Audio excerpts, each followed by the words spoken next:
സർക്കാരിനെതിരെ വീണ്ടും രംഗത്ത് വരുന്നു എൻ പ്രശാന്ത് IAS. അഴിമതിക്കായി ഉദ്യോഗസ്ഥ രാഷ്ട്രീയ തലങ്ങളിൽ ശക്തമായ ലോബി പ്രവർത്തിക്കുന്നുണ്ടെന്നും കോടിക്കണക്കിന് ഫണ്ട് നിയമവിരുദ്ധമായി വകമാറ്റുന്നുണ്ടെന്നും ആണ് പ്രശാന്തിന്റെ ആരോപണം.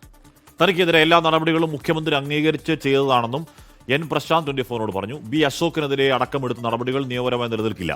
ഭരണഘടനയ്ക്ക് മുകളിൽ ഉത്തരവിടാൻ ആർക്കും സാധിക്കില്ലെന്നും എൻ പ്രശാന്ത് 24നോട് പറഞ്ഞു.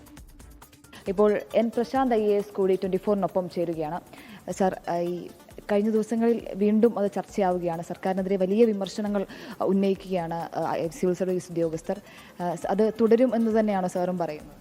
കുറച്ചു കാലമായി സിവിൽ സർവീസിനകത്ത് അത് IAS IPS തലത്തിൽ മാത്രമൊന്നുമല്ല, സാധാരണ തലത്തിൽ എനിക്ക് എത്രയോ പേരുടെ മെസ്സേജുകളും മറ്റൊക്കെ വരുന്നതാണ്. വില്ലേജ് ഓഫീസർമാരും നമ്മുടെ കൃഷി ഓഫീസർമാരും ഒക്കെ അവരെ ഒക്കെ പല രീതിയിലും നിർബന്ധിച്ച് നിയമവിരുദ്ധമായിട്ടുള്ള ഇതിനകത്തുള്ള പ്രശ്നം എന്ന് പറഞ്ഞാൽ ഉദ്യോഗസ്ഥർ സംസാരിക്കുന്നതല്ല, ഇത് എന്താണ് സംസാരിക്കുന്നതെന്ന് ദയവേത് ശ്രദ്ധിക്കൂ.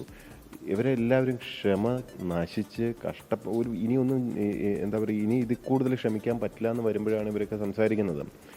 നിർബന്ധിച്ചിട്ടും തെറ്റായ കാര്യം ചെയ്യിപ്പിക്കാൻ വേണ്ടി ആം ട്വിസ്റ്റിംഗ് നടത്തിയിട്ടും പല രീതിയിൽ how long can you blackmail ചെയ്യുക, അവരെ കായികമായും അല്ലെങ്കിൽ സൈബർ ഇടങ്ങളിലും ഒക്കെ പല രീതിയിൽ ഹരാസ് ചെയ്യുക, ജോലി സ്ഥലത്ത് ഹരാസ് ചെയ്യുക, വീടുകളിൽ വരെ എന്താ പറയുക ജാഥ വരെ നടത്തുന്നു. ഇതൊക്കെ നടക്കുകയാണ് കേരളത്തിൽ. For what?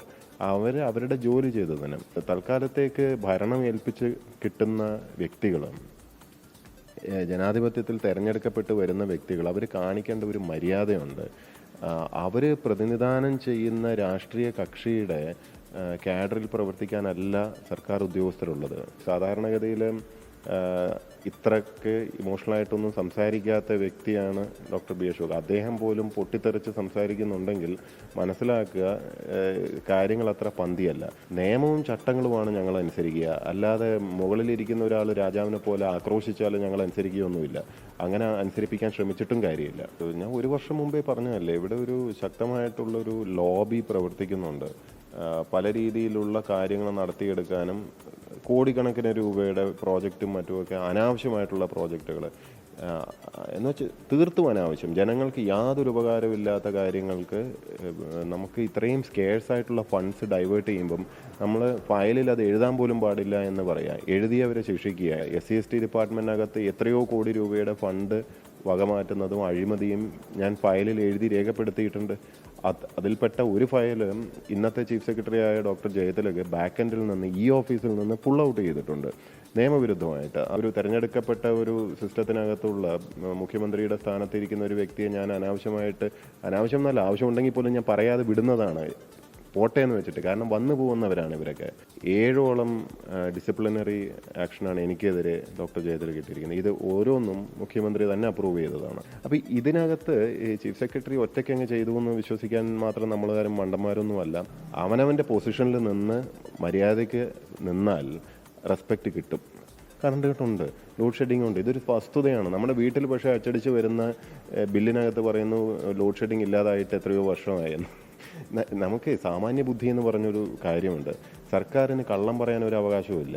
പ്രത്യേകിച്ച് എത്ര കോടിക്കണക്കിന് രൂപയാണ് വ്യാജമായിട്ടുള്ള നെറേറ്റീവുകൾക്ക് വേണ്ടി ഉപയോഗിക്കുന്നത്. 100-200 കോടി എടുത്ത് ഇതിനു വേണ്ടി ഡൈവേർട്ട് ചെയ്യുന്ന സമയത്ത് സർക്കാർ ആശുപത്രികളിലും ഹൃദ്രോഗത്തിനും മറ്റുമൊക്കെയുള്ള സർജറിക്ക് വേണ്ടുന്ന എക്യുപ്മെൻസിൻ്റെ പണം കൊടുക്കാൻ പറ്റാതെ ആ എക്യുപ്മെൻറ്റുകൾ തിരിച്ചു കൊണ്ടുപോവാണ്. സസ്പെൻഷൻ അടക്കമുള്ള നടപടികൾ വന്നു. ഒരു പ്രതികാര നടപടി എന്ന് തന്നെ വേണം ഇതിനെ കാണാൻ.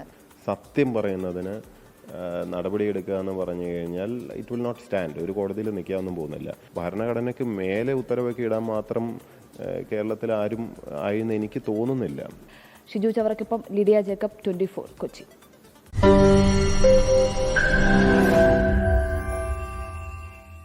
ലോകത്തെവിടെയായാലും ഏത് സമയത്തും 24 വാർത്തകളും ഓഗ്മെന്റഡ് റിയാലിറ്റി പാക്കേജുകളും എക്സ്പ്ലെയിനറുകളും വിശദമായി കാണാൻ ഞങ്ങളുടെ യൂട്യൂബ് ചാനൽ നിങ്ങൾക്ക് സബ്സ്ക്രൈബ് ചെയ്യാം.